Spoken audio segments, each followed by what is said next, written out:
Welcome to another video. This is the first of many battles in the new FCN tournament between Dan and Chief Squidlam. I have Dan here with me. He will be talking you through his plans and stuff. Thank you. Very so, detailed. Did you have a plan? Yeah, I did actually have the plan for this battle. Are they destroying a GPU on that road? Yeah, I'd recommend you don't zoom in on that. Yeah, so for this one, they were playing as France and I was playing as Russia, and we mutually agreed on this map because this was the map we used for previous tournaments. Specifically the one I hosted, this was the main 1v1 map, just because it's quite even. It's got nice bit of forest, it's got a hill, and we both agreed to fight for the 1 point house kind of in the middle left. Michael, you can probably go and look at that if you want. But obviously, because I was playing as Russia, I realized that a lot of this is flatlands, so I just want to have a fucking huge army. So that's what I did. I brought 21 musketeers, 2 grenadiers, and the rest was artillery and cavalry. So I had a full 30 stack army, as opposed to the French player, who I'll let you in on a secret, brought 3,000, just over 3,500 maybe infantry. I brought 6,000. Oh dear, I can't imagine this goes well. Yeah, we also had the rules that I believe Michael put in place of artillery, so we had a 6-pound artillery limit, so that meant you can either bring 2 3-pounders or a 6-pounder, or no artillery if you don't want to. So I naturally cheesed this, brought 2 3-pounders, and chef spammed them a little bit to make them beat whatever guns he brings, because these things are known for being machine guns. Yeah, same. And you're walking up that road. Oh dear. Yeah. Oh, I just zoomed in and got a nasty little frame drop. I've actually moderately zoomed in and it's okay. Okay. And there's your 3-pounder. Yeah. So viewers that don't know, marching up roads actually makes your infantry move faster, so I didn't put all of my infantry in one blob just to kill people's PCs when they look at them. Because you can see that my infantry is moving moderately fast, but so you'll see my cavalry divisions. Right now I have a little cavalry division, 2 decent hussar units, and 1 chevalier guard with 1 Cossack basically behind the French to scout them a little bit. And basically a good tactic for this map is get your cavalry up to the 1 point you're fighting for and screen that with your cav and try and delay them for as long as possible so you can get along the roads. To follow the cavalry, I also had a 3-pounder moving up to try and capture the hill. Nice. I got close. I mean, this is probably going to have a massive cav engagement, isn't it? If you're all screening. Massive is subjective. If you count maybe 4 units of cavalry for the Russian side, then I would say that's a pretty massive cav engagement. But yeah, France is known for their heavy cav. And lancers. Their lancers are very good, but that's mainly because they're stolen from Poland. But yeah, so I wasn't sure what I was going up against in this. I think, what was it the rules were for heavy cav? Was it one? I think it was 2 heavy cav for this match. There was no rules for heavy cav. I think mutually we agreed in the VC that we were going to do 2 heavy cav, because anything more than 2 heavy cav usually is a little bit broken. I mean, to be honest, it's also sometimes vaguely pointless because you're spending like huge amounts of money on 1 extra unit that's not particularly great. Yeah, I mean, most people say that about unicorns too, though, and they can kill entire armies if you're just lucky enough. Yeah, but relying on skill instead of luck is probably a better idea. Like, That's true. You can't use unicorns skillfully, really. Well, I can go against you in that point, because I know many people. So there was an old player in the server called Mobster, who basically spent his entire beginning of this game learning how to be an artillery expert, and he was amazing with howitzers. He would be able to kill basically anything you wanted because he could. So you can like basically figure out where a cannon's gonna hit in the generic area of by ricocheting intentionally and stuff. Yeah, it's an interesting idea. I've done a bit of looking at that a while ago, and eventually worked out that usually just firing 1 slicing shot tells you what you need, and then you can adjust it. Yeah, funnily enough, it was something taught to me by my dad. Oh. Who plays Napoleon. Here's some cav. French cav appearing. Yep, there we go. Two units of lancers. So 2 units of lancers de garde. Those are terrifying. Yes, especially if they get a charge in first. Yeah, and they're at the top of a hill, which is something even scarier. So One thing I've not been FCN entirely plays are less sure though scary. is, will Lancers still annihilate a heavy cav unit if the heavy cav unit charges first? So if any cav unit charges first, they block the charge, so they counter the charge. So the charge doesn't activate. So the Lancers have to charge first, which is Okay. something I use against the French here because that's something that not a lot of people really realize is you have to be the one that starts the charge for it to be effective. So Because you don't get the while we're charge bonus, right? yeah, that's the important part. So while we were speaking of, I think that's Polish Lancer guards also appeared. So that's at least 3 units of Lancers. And he's also spotted my St. Petersburg Cossacks, which is relatively expensive, so I want to try and get that out.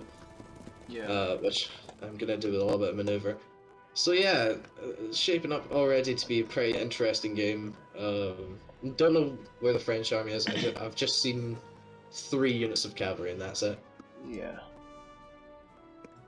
Yeah, that's it gets spicy fast. I mean, Oh, you have, yeah. I've managed to block off the farmhouse now. Yep. And here comes your general. Yeah, he brings a lot of lancers. Is this a general that was added recently in 5.1? Yes. I was reading War and Peace. I was adding new generals for all of the factions that didn't have them. For example, Confederation of the Rhine and Poland. And as I was making them, I realized I might as well just add some more generals to other factions that don't have them. So the French were supposed to get another 5-ish generals, but they never actually turned up. One of them was supposed to be Napoleon's personal guard as well, which was a 200 cav unit. Obviously, it would be dangerous using him though, because you would lose your general if you were unlucky. But It would yeah, be pretty cool though. Right, yeah. it would be cool. He would be very strong. But yeah, pure migration. Great general, outlined as better than I remember who it was, but I think it was Totali. Yeah. Oh yeah. Look, so dragoons and cuirassier appear on my flank with another unit of dragoons. I'm not sure So dragoons are really worth it, to be honest.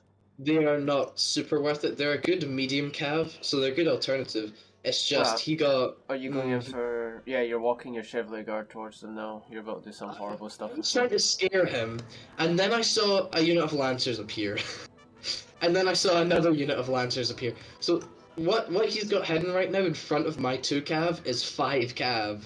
Ah. Yeah. And that's why you're wheeling the hussars around.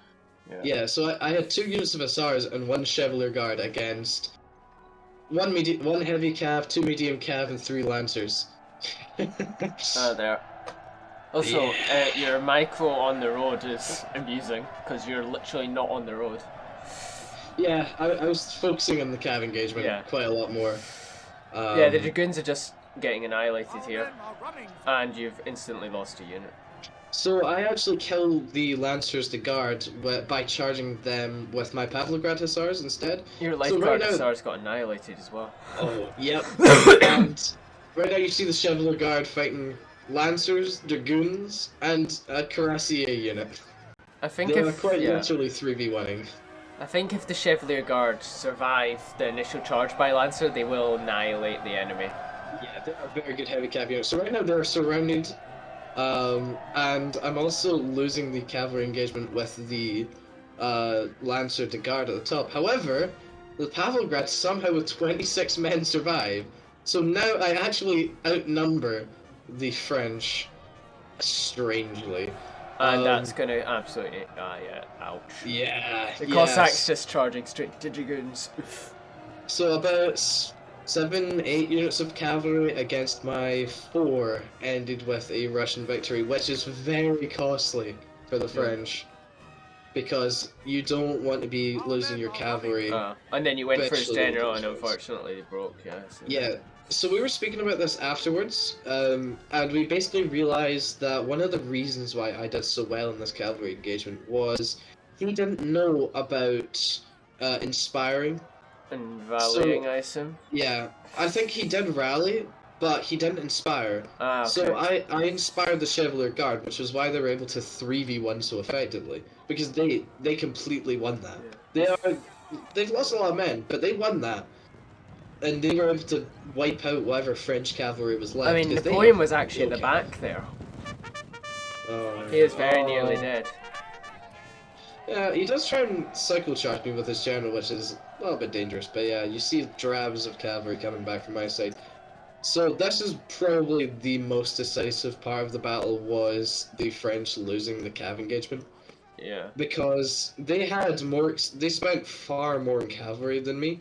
They also had better cavalry, and they had more cavalry. So I was extremely fucked in this cav engagement, but I was able to claw it back. I think part of it was also he was charging through forests with his lancers, which cut off the charge bonus by a decent amount. Yeah. A lot of small factors like that. And you don't exactly have a huge amount of cav left, and you're literally just charging. Oh gosh. Oh, they broke. Yeah, I was gonna try and go for that 6-pounder, but That I actually ended still up playing killed the some of their infantry. men, actually. That unit even though it had already broken still killed some of the French. Yeah, 13 of it's them. a shame. Yeah, so by the end of this entire little cav battle, it basically left us both with no cav. And honestly, I'm okay with that, because the Russian cavalry should be worse than the French cavalry. Yeah. And you've still got some lancers that can go after any exposed artillery later on. Yeah, so basically this is a win-win for me. Using less cavalry, less expensive cavalry, using less money in cavalry, and winning the cav engagement, that's quite worth it. And you're charging your... Yeah, oh dear. Yeah, I was trying to catch those dragoons with a charge, but they broke, sadly. Yeah. You've also still got a Chevalier Guard unit left. Yeah, I believe he does shoot his dragoons by accident. Yeah, he does. So yeah, that's the most interesting part of the battle for the next 5 minutes. Exciting. Yeah, it's a good cav engagement to watch, because I reckon it can give you a pretty decent amount of experience just learning that micromanaging with cavalry units can really help you.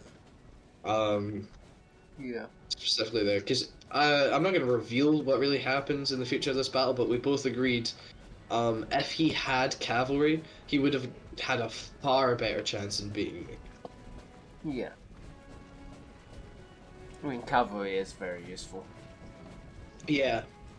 Look, yeah, having cavalry over your enemy is always going to be a useful thing. What was your overall plan with your infantry at this point? Because it's starting to unbunch off the road, which is probably a good idea if he has a 3-pounder already set up. Yeah. That would be a money shot.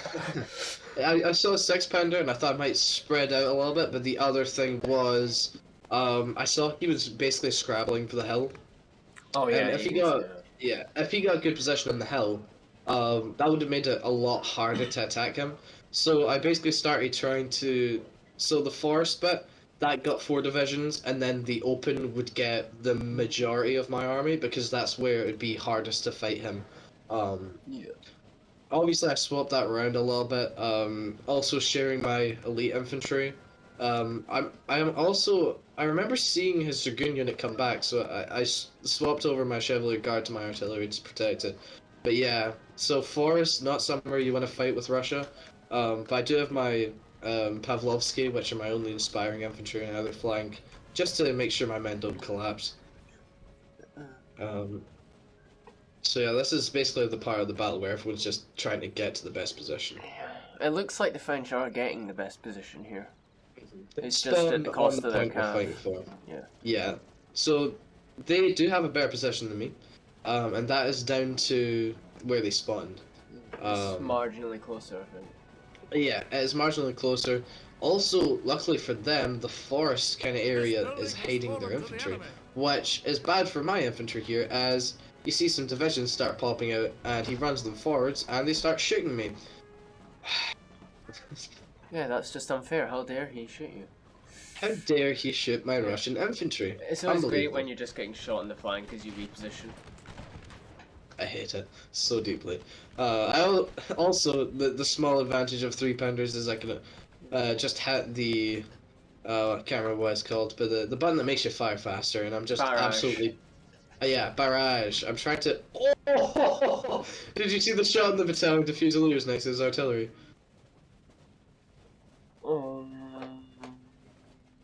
No. Oh, look at his artillery. Look at the reserve unit of yikes. Fusiliers. They have. Yeah. Yeah. I just carved Oh my through word. them Ouch. with a shot. Yeah, 30 men dead in one shot. So That's that he was- unit over there Oh. causing mayhem. Ouch. Oh yeah, yeah. so 3-pounders, that 3-pounder maneuver at the start, splitting off of my army and moving it with my cavalry, basically let me shoot him in the flank. And not only am I shooting him in the flank, I'm able to hit his artillery at the same time. And I set up a little bit of a pincer with my artillery, so basically no matter what I'm shooting, I'm either going to hit his artillery or I'm going to hit the infantry. This is pretty awful for him. Yeah. He is canistering you though. Yeah, I do make one big mistake in this, and that is I forget that canister exists briefly, and he starts ripping through my infantry. Yeah.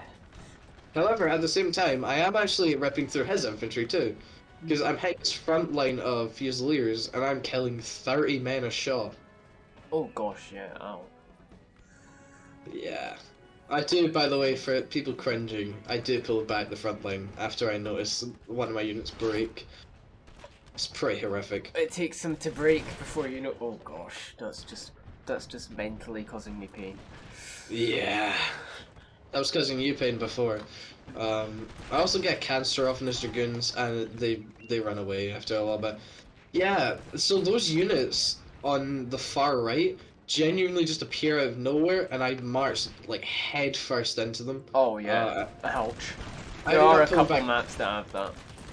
Yeah, I'm not sure why I retreat here, because the whole point of Russia is you're supposed to use your men to try and get as far forward as possible. I mean, to be fair, they are grenadiers that you'd be against on the front. Yeah. Yeah. I mean, the whole point of Russia is you try and advance as close to your opponent as what's possible, this? so that actually doesn't matter. Is this a unit wavering under canister? Yeah, they've lost 60 Oh, men. they broke. Funny that. Yeah, I remember just looking over and thinking, what's breaking? And then I was like, oh, I've lost a wrong man. Yeah. Incidentally, me and Wenful were doing some tests the other day, and we came to the conclusion that if you've got a poundage limit of like £6, you should just take 2 3-pounders. Yeah, 3-pounders are basically anti-cannon guns. Their canister doesn't do a lot of damage unless it's really up close, but when it's more the morale Oh damage my you're going word, for. ouch. Look at the Moyen Yeah. Guard. E. Also, I like the fact that units in your reserve are now also in the red temporarily, despite not losing a single man. I guess it's because the canister is still hitting them, but it's technically out of range. Classic Russia. So, I realized that with his artillery being there, I'm just going to throw some reserves, and I'm going to focus on his right, and I start counter-canistering him, hitting his Fusiliers, and I also outnumber his flank massively. So I think Oh, and you're I getting made his canister off position now. quite tough. You're getting Yeah. canister, I was breaking his center, and Oh. when I broke his center, I was able to advance, basically, unopposed. So, yeah, I basically realized my center and Oh, left you can see the were lines left untouchable. here. My center and left is untouchable. If he advances my center and left, he will get absolutely annihilated by artillery. He'll get canistered. He'll get outnumbered. So I realized my right's really the only place where I can do anything. So I start throwing some infantry over there. I've got some elites over there. I start marching forwards. This whole time trying to kill that 6-pounder, and as I say that, I hit one of his cannons. So I got quite lucky, yeah. But I did realize by this point how important it was that he was, like, I noticed how small his army looked, because compared to mine, I mean, mine's huge. And I mean, I'm just able to throw men into a meat grinder and fill them with bullets. Oh my word, ouch. What I am noticing though is he's still got his cannon on canister, so I'm not sure if he realised that out of range it doesn't have any effect. I don't think he did. Yeah. Because manual fire in Darth Mod is one of the things that's mind-numbingly annoying. Yeah. So you see on the right, I've got an enormous division of, how many is that? That's 6, right? Yeah. 6 infantry against his 4. he's losing men rapidly, and I'm constantly advancing by running forwards, getting close, firing volleys. He's trying to run away, but I've already been able to close the gap a little bit more. And, you know, he's just getting ripped to pieces by this point, because unless you're playing as Britain or something, you want to be trying to fight these kinds of engagements, but Russia, you want to be fighting huge big chunks against small amounts of infantry, just wipe out armies piece by piece. Yeah. The French should be out shooting the Russians. Yeah. They are, but the thing is I have more men. And the canisters also annihilated a lot of the French. Yeah. And my artillery is just shooting his left down to pieces while I'm trying to kill his cannon. So if I was able to break his right, or sorry, his left, my right, if I'm able to break that, I can encircle him. And that's mainly my thought process. But I'll give him one thing, and it's something I'm not going to reveal yet, but he does do something that put me on the ropes for a second and gave me a bit of a scare. I mean, he does have a bit of a problem, it has to be said. Yeah. And that round shot is just completely wiping men out. Oof. Yeah. Oh, that line infantry. Oh. He's losing 30 men at a time. I think feet pounders on the flanks is just overpowered and is crazy fun. They fire really fast, which makes them just so effective at being able to tear you. And But also yeah, more accurate. Oh yeah, he starts shooting me in the flank here, so I move up my reserves to try and create a little bit of a flank guard, but as he's doing this, I'm also just canistering him. Yeah. So I'm fine with him doing this. But yeah, you see, he is out shooting me, he's killing more men than I am, but I've been able to drain his lines down to like 150 men, 140 men, 130 men, and I've still got about 200 in each regiment. Because, like, if you look at the numbers, we've killed pretty much the same amount of men. He's probably killed more than me. It's just, I have more men to be able to kill him with. Is he trying to line up a counter charge or something? Well, I'm not gonna say anything. You'll have to see yourself. It just looks a bit like it. Because he's got his general over there now and their grenadiers. Yeah, it looks like he does try and get his grenadiers to do the fire in advance of the grenadiers. Although, I'm not sure it really worked for him. Actually, it's hard to tell because there is hidden buffs to doing it that makes it worth the time doing it. But I'm not sure if it's accuracy or something. Increases the reload time. It basically quarters the reload time. Oh. They just haven't fired for a while and setting it up. Yeah, so that's the reloading. But the problem I have with it is they have to wait for every single man to finish reloading before they start firing. Yeah. So they're basically wasting their gunpowder a little bit. But they also have a charge bonus after doing it. Oh yeah, So because when you... Oh gosh, idea. a unit just appeared. Yeah, I got that too, yeah. So what he basically did was he pulled all of his reserves from the left and took them all to the right. And because of that, now he's actually matching me for numbers, which for Russia is not good. Yeah. You want to be fighting less men, preferably, because you can't win a gunfight against more. Yeah, because I did see that he was walking men over there earlier. Oh, and Yeah. there we go, there's charge. Yeah. Charge begins, and This I'll could admit it, end badly. I was not expecting it. And then the However, yeah. Grenadiers are about to go in. Yeah, they finished fire in advance. Oof. And he's got his general behind him. This could go Yep. badly. I started running my general over, I started firing canister into their flank as they ran, and he starts crumpling my centre, and I started getting legitimately terrified. If he'd inspired a unit here, he might have had a very good chance. Yeah, unfortunately for him, his men just were too tired from running. Also, he was running directly into my men. Once I got my general over there, the charge was over, and as he was distracted with that, I charged his 6-pounder with my Chevalier Guard. Oh yeah. Oh, oh So yeah, because he did pull back off it, didn't he? that just proves the importance of having that one unit of cavalry left. By the way, it does come back, however, I got a little bit pissed at that until both my cannons start firing at it, and you just see it disappear in a second. You do generally not take well to stuff coming back, that's to be said. Yeah. But yeah, so their charge on the right crumpled, and they have almost no infantry left. They got a little bit of a guard, but compared to the absolute sheer monstrosity of infantry I still have left, yeah, I knew the battle was basically over.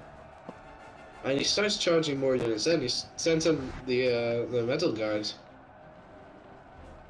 Oh yeah, and there's the general running. Yep. Oh, and there's the... oh yeah, his cannon just died. Yeah. That's it going. Yeah. So now I'm basically free to push him wherever I want, because he's got no artillery, and I have 2 artillery. If I wanted to be really nasty here, I could just limber my artillery up, move closer, and shoot him to pieces with a round shot for half an hour, and then move in when his men are gone. But I could be bothered. Or if you just keep advancing with cancer, eventually you'll push him off the point and he'll have to attack you. Though that would be really evil. That would be very evil. But I'm not that kind of guy, you know. Yeah. Okay. Don't say it like that. I was just agreeing. So yeah, charge on the right gone, and infantry advancing. So I see his infantry around the point, on the left of the point, my left, is weak. I can 1v4 it, or sorry, 4v1 it, and so I do that. Welcome to Russia, players, where the intention of the game is kill as many of your own men while killing as many of your enemies' men as possible. Yeah. You do not care about your own men unless you're running low on them. And of course that's very difficult to actually manage as Russia.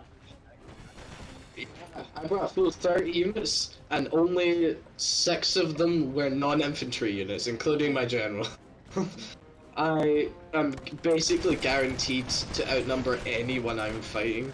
Unless I bring like unicorns or something. But I was bringing 3-pounders, so I had a very, very cheap army. So I was able to just fucking. I could have given my men sticks, and I would have still beaten them, because you know when you have that enormous of an army, it starts to not matter unless you start doing smart tactics. For example, his charge.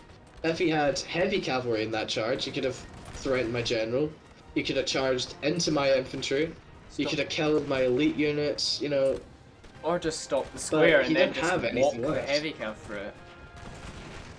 Yeah. That's what you like to do anyway. Just prevent a square, walk heavy cav through, problem solved. Yeah. Especially if you have like a very good heavy cav, like the Chevalier Guard. So this is where it begins. Yeah, Chevalier Guard. I've always brought them, and I've never had a problem. I've never ever regretted bringing the Chevalier Guard. Scots Greys are pretty good as well. So that's true. Yeah, they did get they got one. I think it's 1 attack extra because they stole one of the Imperial Eagles. Ah yeah. Something like that. So this is where the encirclement begins. Yeah, he's just squared on his right for no apparent reason. It's just going to go in badly. I think he was trying to fire 2 sides of the flank at the same time or something. I'm not sure. He does have a unit in the house, but the problem is that it's getting the men that are still outside the house are just getting shot, and it's wavering. Yeah. And my 3-pounder has been firing canister this whole time. I actually moved up a little bit closer, and it's nearly at max chevs. That's how many kills it got. Ouch. Yeah. Our men are running. Oh, your men are running. Oh gosh, look at your height. My flank collapses, I forgot about that. Remember your fight flank. I mean, 1 or 2 units left, yeah. You But, might I just mean- not manage. I was still outflanking him hard enough on the other flank that I didn't really care. And if worst came to worst, I would just sit with my artillery and shoot with canister. Yeah. Hold the flank with it. Oh man, I love Russia. It's a great faction. Yeah. Still seems like no one knows how to fight them. I've played it a couple disappointing. times in 1v1s recently and it's gone pretty well. I do take Yeah. a slightly different build where I have like slightly more cav and I take the German Legion because they are very Yeah. good. They're basically That's- Russian line with 27 reload instead of 11. Yeah. I mean, yeah. I much prefer the infantry kind of build because so the cavalry I bought's basically enough for me because one heavy cav to protect against other heavy cav, a Cossack unit to try and snipe anything interesting, and two light cav units to maybe try and catch out some artillery or some other light cav. That's all I really use it for. I only really use them for scouting and fighting other cav, and the entire concept of cavalry only works if you make a mistake. And I know that sounds incredibly, what's the word? Like, full of myself when I say that. It Because does, I'm like, yeah. I never make mistakes, ever. I make hundreds of mistakes. In fact, I'm known on the server for the one guy who, like, never squares, because I always forget to. I am horrific when it comes to cavalry, and I'm not a very good cavalry commander either. I mean, you didn't lose to an AI. Yeah. Michael, we bring this up. For people who weren't in that battle, what happened was a Yeah. Confederation of the Rhine Army, which is basically just a grenadier faction. A Confederation of the Rhine Army, which was built to only have grenadiers and good charging infantry, was taken over by the AI. What's and the AI then doing for? charged me. What, charging? Yeah. Yeah, it charged me, surprisingly. I was playing as Britain. I think you're edging this at this point, by the way. Edging what? The battle. Yeah, no, only barely though. I'm not sure. I mean, that unit's got 60 men left. It's just 60 men, and it's on red morale. How are my men gonna fight that? Yeah, I mean, you've got a unit charging with 60 men. Yeah, mine seem a lot happier than them. Oh, there we go. Yeah, Ah, you yes. deployed quite a lot of men and Yeah. took nearly the same number of losses. Yeah, so what I'm surprised about is I managed to take less losses, but I'm also not surprised at that at all Oh because gosh, look at that feet Yeah. under. the fact I had 432 kills. Ooh, yeah, the fact I was able to bring so much men basically countered the entire idea of losing the men because Many. I was just able to surround him and I was able to shoot him with cannons, and when you already have a relatively low number of men, 4,000 in this mod, I would say that's between average and like not a lot because normally you have about 5,000 men with the average army. And also remember about 200 of that's about cavalry, so you're just over 3,600 would say. And when you're having 3,600 against, let's say, 5,600 infantry, around that, you know, and especially with the 3-pounders as well, being able to fire a round shot and wipe out as much men as they did, they were cutting lines in the infantry. They were killing 30 men at a time with every shot. I was wiping out his reserves. He ended up fighting a game where, while he had a better army, he had a more elite army, he had less men, and he had far less men by the time the actual battle began, like maybe 3,200. Were actually in the gunfight fighting me at all, because a lot of them were killed just by cannons while they were walking, Yeah. and also a lot of them were canistered. I think a 6-pounder is probably part of the problem for him. Yeah, it did a lot of damage with the canister at the start, and it might have been a good choice, but the fact that I brought the 2 3-pounders just meant that they completely outclassed the placement of them. Was able to pincer his 1 artillery. I was able to shoot into his flanks. I was able to hit not just his artillery but also his infantry. So no matter where I was shooting, even if the shot missed, I was still gonna hit something good for me.